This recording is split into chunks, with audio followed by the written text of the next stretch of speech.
Hi friends, welcome to learn computer Telugu channel. అందరికీ నమస్కారం. మీరు గూగుల్ యూస్ చేస్తున్నారా? అయితే మీరు జాగ్రత్తగా ఉండాలి. ఎందుకంటే గూగుల్లో మనం ఏది పడితే అది మనం సెర్చ్ చేయడానికి అయితే అవకాశం లేదు. లాస్ట్ వరకు చూడాల్సింది. ప్రతి అవసరానికి ప్రతి ఒక్కరు కూడా, అంటే పెద్దవాళ్ళ దగ్గర నుంచి చిన్నపిల్లల వరకు ప్రతి విషయానికి ఇంటర్నెట్లో గూగుల్ అనేది యూస్ చేస్తూ ఉంటారు. మనం దీన్ని ఏమంటారంటే గూగుల్ సెర్చ్ ఇంజిన్ అంటారు. ఇంటర్నెట్లో ఏ ఇన్ఫర్మేషన్ కావాలన్నా కూడా దానికి సంబంధించిన పదాలని మనం సెర్చ్ బాక్స్లో టైప్ చేసి ఎంటర్ ప్రెస్ చేస్తే దానికి సంబంధించిన ఇన్ఫర్మేషన్ గూగుల్ తీసుకొచ్చి మన ముందు పెడుతుంది. ఓకే, ఇందులో ఇదంతా బాగానే ఉంది. కాకపోతే ఇందులో కొన్ని చేయకూడని ఉన్నాయి.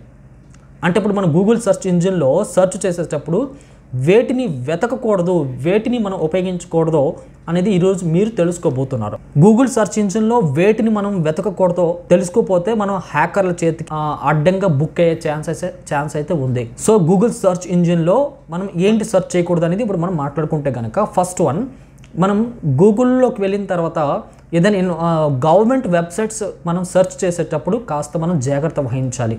ఎస్పెషల్లీ గవర్నమెంట్ ఎంప్లాయీస్ కానివ్వండి, గవర్నమెంట్ టీమ్ కానివ్వండి, మనకి గూగుల్లో సెర్చ్ చేసేటప్పుడు దానికి సంబంధించిన ఇన్ఫర్మేషన్ అనేది హ్యాకర్ల చేతికి వెళ్ళేటప్పుడు మన ఏదైతే ఇన్ఫర్మేషన్ మనం సెర్చ్ చేస్తున్నామో గూగుల్లో ట్రేస్ అవుట్ చేయబడుతుంది. కాబట్టి దయచేసి ఎస్పెషల్లీ గవర్నమెంట్ వెబ్సైట్ సెర్చ్ చేసేటప్పుడు కాస్త మనం జాగ్రత్త వహించాలి. అండ్ ఎవరైతే గవర్నమెంట్ ఎంప్లాయీస్ ఉంటారో వాళ్ళ కంప్యూటర్స్లో ఇంటర్నెట్ యూజ్ చేసేటప్పుడు ఎస్పెషల్లీ మీ కంప్యూటర్లో ఫైర్ వాల్ సెట్టింగ్స్, దాని తర్వాత ఒక మంచి యాంటీవైరస్ సాఫ్ట్వేర్ని ఇన్స్టాల్ చేసి అప్డేట్లో పెట్టుకోవడం చాలా మంచిది.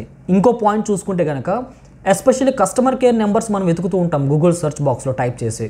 సో కస్టమర్ కేర్ సెర్చ్ వెతికేటప్పుడు ఆ కంపెనీ వెబ్సైట్ మనకి మొదట రాదు, ఇంకే ఇతర వెబ్సైట్లో వచ్చేస్తాయి. మనం అక్కడికి వెళ్ళి ఓపెన్ చేస్తాం, అక్కడ నుంచి మనకు కొన్ని ఫిషింగ్స్, వైరస్ రావడానికి అయితే ఛాన్సెస్ ఉంటాయి. కాబట్టి మనము కస్టమర్ కేర్ సెర్చ్ చేసేటప్పుడు ఆ కంపెనీ తాలూకా వెబ్సైట్లో ఆ కంపెనీదా లేకపోతే కాదా అనేది మీరు ఒకసారి ఆ లింక్ ఓపెన్ చేసే ముందు చెక్ చేసుకోవాల్సిన అవసరం అయితే ఉంది. గూగుల్లో సెర్చ్ చేయకూడని వాటిల్లో పర్సనల్ ఇన్ఫర్మేషన్ ఒకటి. పర్సనల్ ఇన్ఫర్మేషన్తో ఎప్పుడు కూడా మనం గూగుల్ సెర్చ్ ఇంజిన్లో సెర్చ్ చేయకూడదు.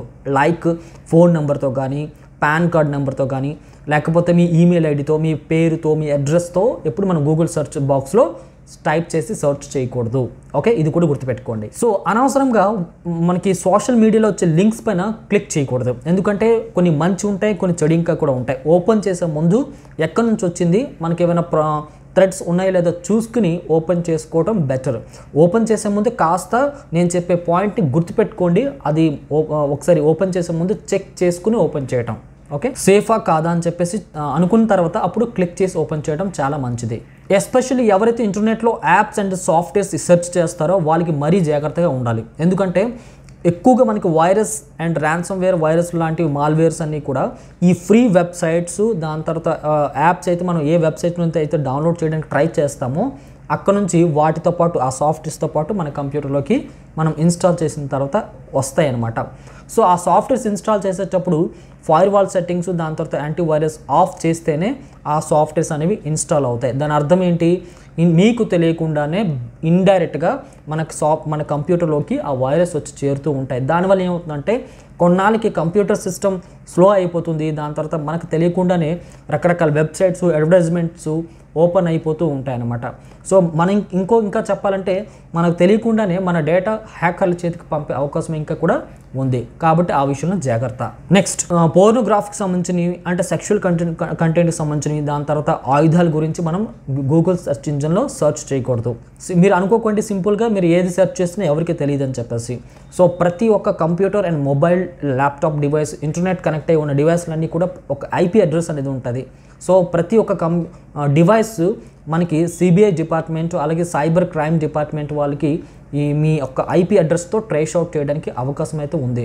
సో ఇలా సెర్చ్ చేసేటప్పుడు చాలా జాగ్రత్తగా ఇవన్నీ విషయాలు గుర్తుపెట్టుకొని గూగుల్ సెర్చ్ ఇంజిన్ అనేది ఉపయోగించాల్సిన అవసరం ఉంది.